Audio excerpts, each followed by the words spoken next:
Milos, first window since the boys qualified for the World Cup. Does that change the atmosphere coming into camp, or does everyone now feel like they've got something even bigger to prove with the World Cup on the agenda? Well, I think it changes a fair bit because it's, we've done, so to say, the hard part, qualifying for a World Cup, and we've come into this camp with a little bit of less pressure, knowing we don't have any more qualifiers to play and don't have to do that travel.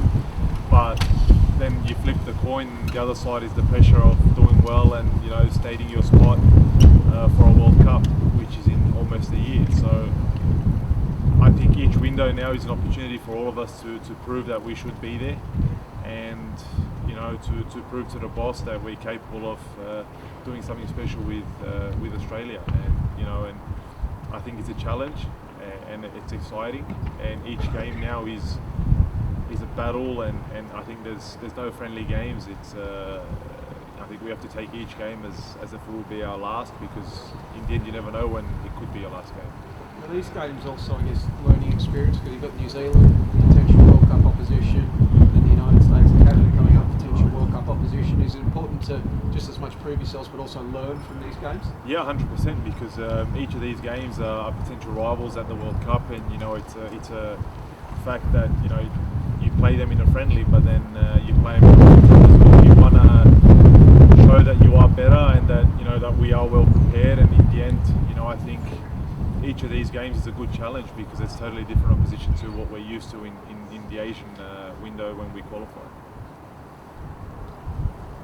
Just on the prep, I guess, Milos, like the runway compared to years gone by, how valuable is it going to be this whole basically year versus last yeah, like it was in look, 22? I think this is the first time since 2012, is it, that we qualified directly for the 2014 World Cup, yeah?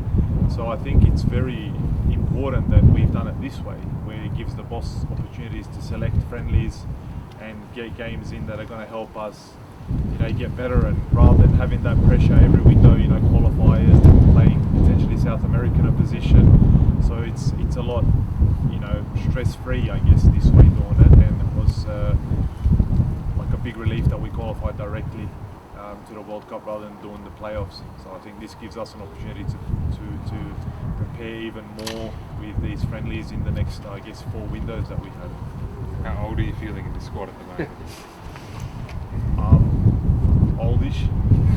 I've been around in the Socceroos for 10 almost 11 years, and it's a joy, mate. It really is. It's a joy. I remember when I was young and when I first came into the Socceroos, there was Tim Cahill, Milos Degenek, Mark Milligan. These guys were there, and they were oldish as I am now. So it's a matter of me trying to help these younger players get better and realise what Football Australia and what the Socceroos mean and what it is to play for this badge in our country. And I think that's my role, and not just that. I don't think I'm still old.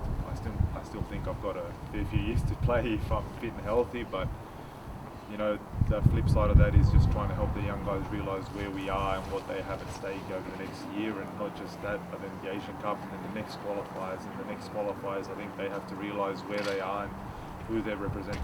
Are you excited and energised, I guess, by some of the young boys who've come into the squad over the last sort of 12 months, but this one in particular as well? There's some amazing talent. Yeah, it's really exciting, and it's a credit to the A-League. What they've done is produce all these young boys.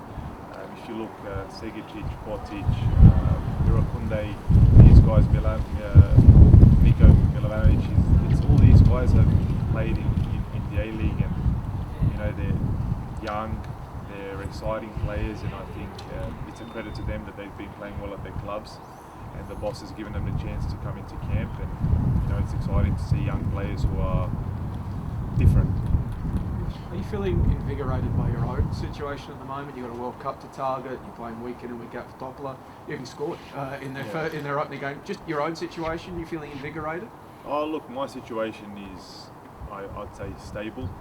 Playing every week, which is important. I had an injury almost 2 years ago where I wasn't playing regularly, and to come back from that and then to be a part of the Socceroos in the last few qualifying games was very exciting for me, and I was very honoured to be a part of that. And for me, it's just about being fit, being healthy, and playing. And then if I'm good enough, I'll get selected. But if you look behind me, there's probably Australia's future right there with Ale, and he's and that's not me mucking around or taking the mick. That's me being honest. He's playing in Parma, and I don't think he'll stay around there too long. I think he's going to go to a bigger and better club, and I really do wish that for him. And you know, I think Australian defending is in good hands if he continues like this. And you know, Hayden Matthews is there as well, and you know, it's a credit to them. And you know, I'd really like to see him get to a bigger club.